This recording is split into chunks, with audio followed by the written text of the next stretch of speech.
Day 1. First things first. I've learned the hard way that having a border is a really good idea. If you're ever going to frame your work, having a border means the framer won't have to cover up part of your image. Now it's time to sketch the image. This is going to be a nighttime scene, so I'll fill in all of the white paper except for these lines. The light's not quite right in this video, but you still might be able to see that my first subjects are birds. Their silhouettes are reminiscent of indigo buntings, actually. More on that later.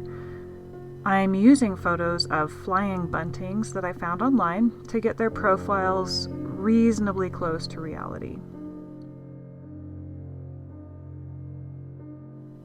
Once the birds are done, it's time to add my background, which is going to be an artistic version of our very own Milky Way galaxy, the part that you see straight overhead in the summer and early fall.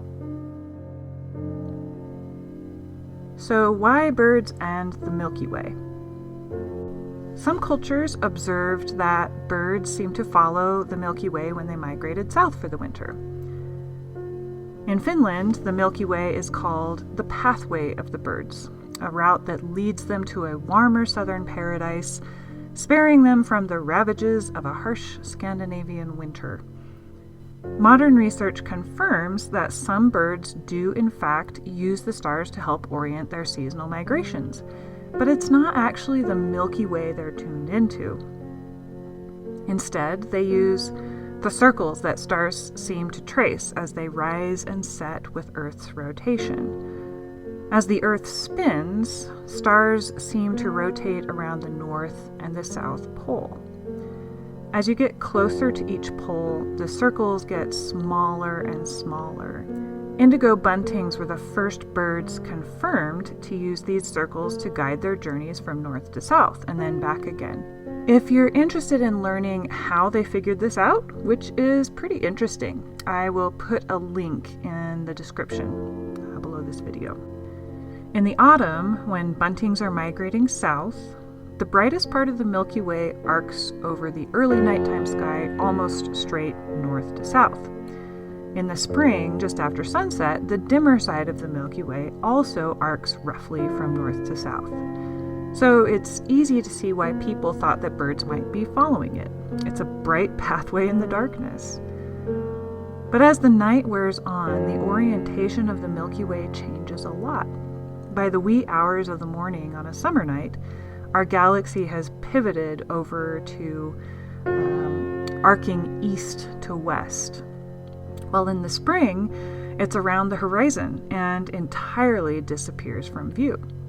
Still, the birds manage to find their way north and south. They follow the rotation of the stars, honing in to those unmoving points at each pole.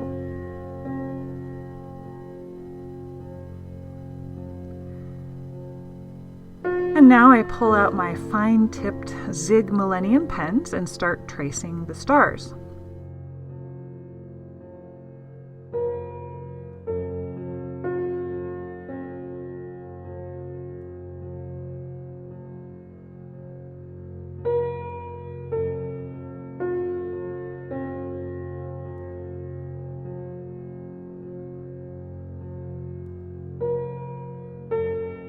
The brightest stars highlighted in this drawing are Deneb, Altair, and Vega, a trio that's often called the Summer Triangle. These brighter stars get extra circles around them to make them really stand out. They've got an extra shimmering glow, which is actually kind of what they look like to my eyes.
tracing the borders here.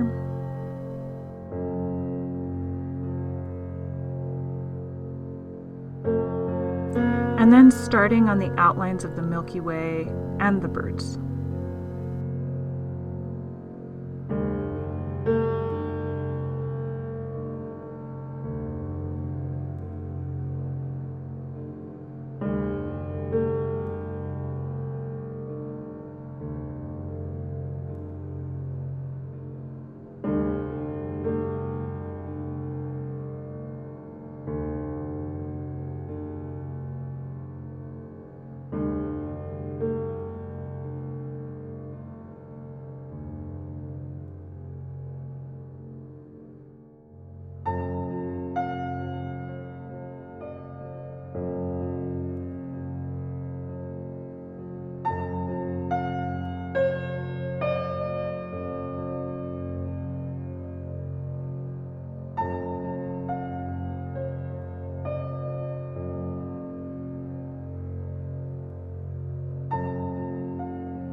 I want the white outlines of the Milky Way to flow seamlessly into the bird silhouettes. So before tracing, I really make sure I've got the inside and outside lines straight in my head. It's really easy to make a mistake and then have an annoying black pen line where you had hoped it would be a nice, smooth transition.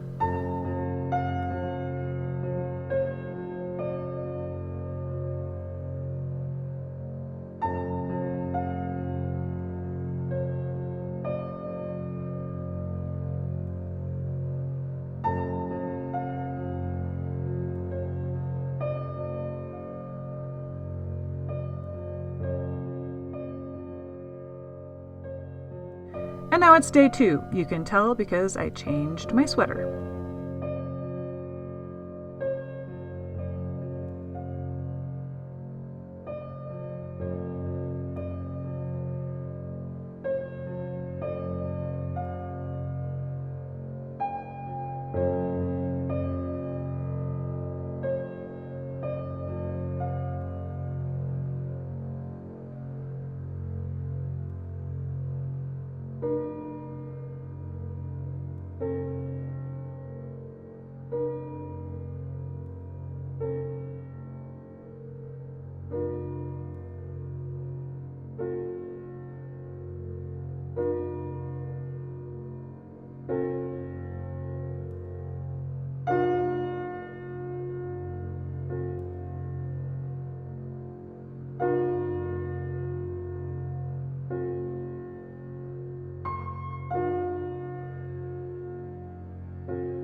Some erasing.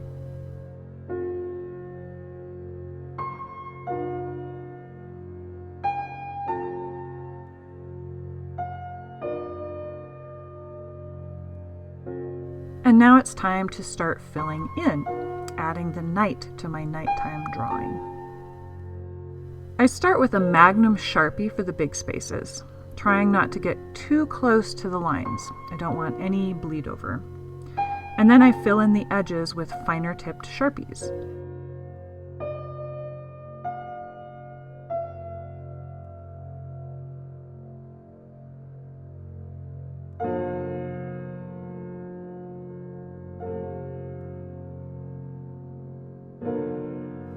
The big spaces are the hardest. It's really easy to get unevenness, especially in those really big open areas. The Sharpie needs to be fresh, not dry at all, and the edges will come together better as you go if the ink on the page is still fresh, slightly wet as well. Stopping and starting in the middle of a big black space will make the background more uneven.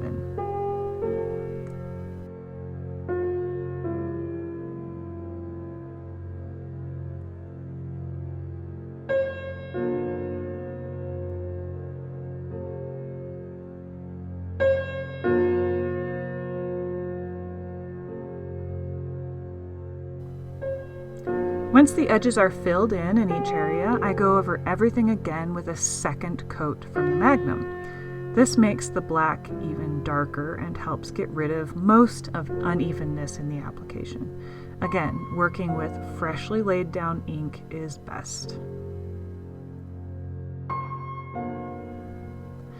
Another sweater change for day 3. Same process as before. You can really start to see the design taking shape now.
Once the marker is all done, it's time to add some shading, softness, subtle color, the shining of the stars, and the glow of the Milky Way. A couple of the stars are noticeably blue or orange, but for the most part I'm going to be using white and a few different shades of gray, which is how the Milky Way looks to our eyes.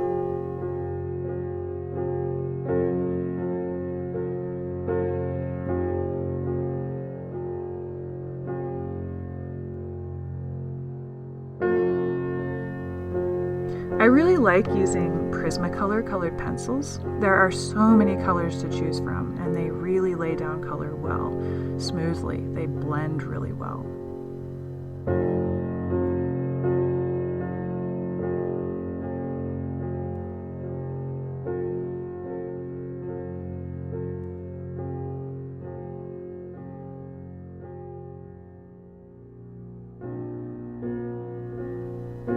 A little edge of white is great for making stars shine and showing the brightest parts of the Milky Way.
The gray shows more texture as the starry clouds fade in and out here and there.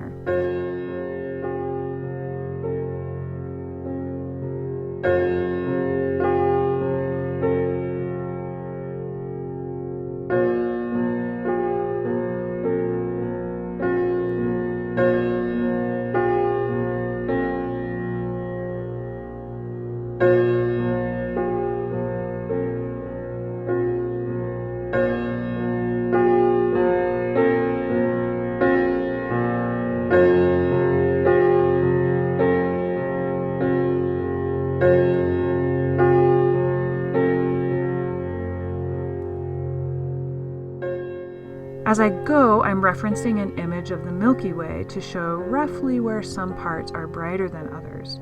My drawing is definitely an artistic, obviously not photographic representation, but there's still some reference to reality.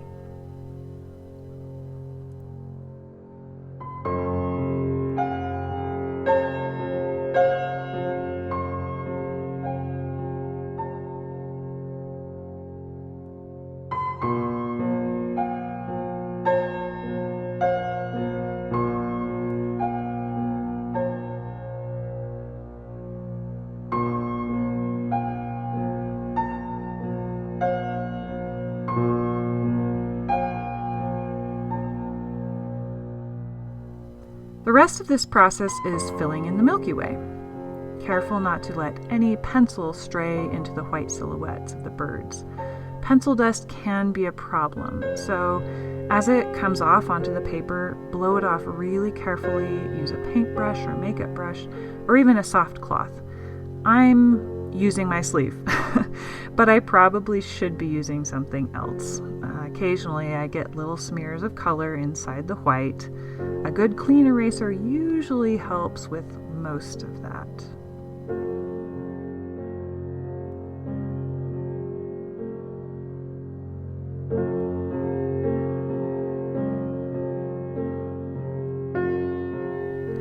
I don't really have a plan as I fill in with the colored pencil. The final pattern takes shape as I go. It's kind of an improvisation.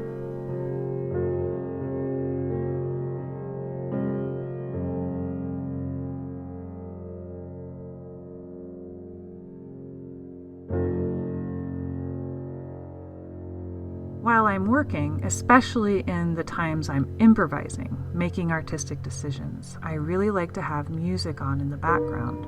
It helps me focus, especially when there are no words.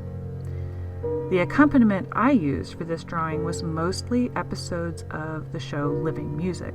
I'll put a link in the description.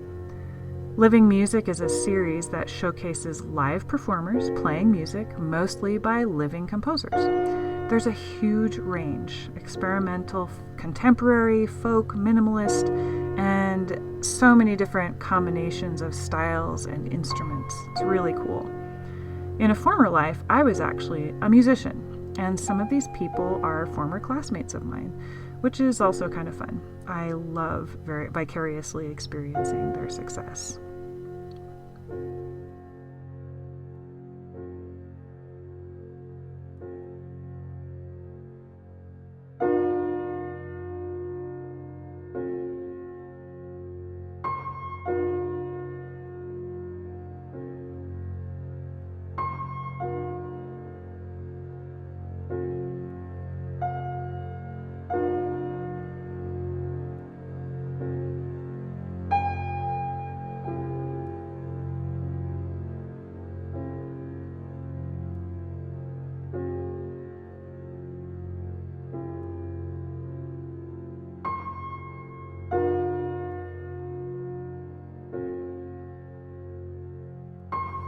Final sweater change, day 4. It's just little final touches at this point.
Then there's a signature, and it's done. If you're surprised to see that I actually intended to make the birds flying down the page, the opposite of what we usually see birds do, it's because I'm imagining this drawing from the perspective of looking up into the sky and watching them fly towards the south, which, I don't know, I think of as down, I guess. If you look closely, you might recognize the constellation Cygnus, the swan, who also appears to follow the Milky Way down to the south. Thanks for watching. As I work on more drawings, I plan on making more of these time-lapse videos. If you're interested, please like, share, subscribe, and thanks a bunch.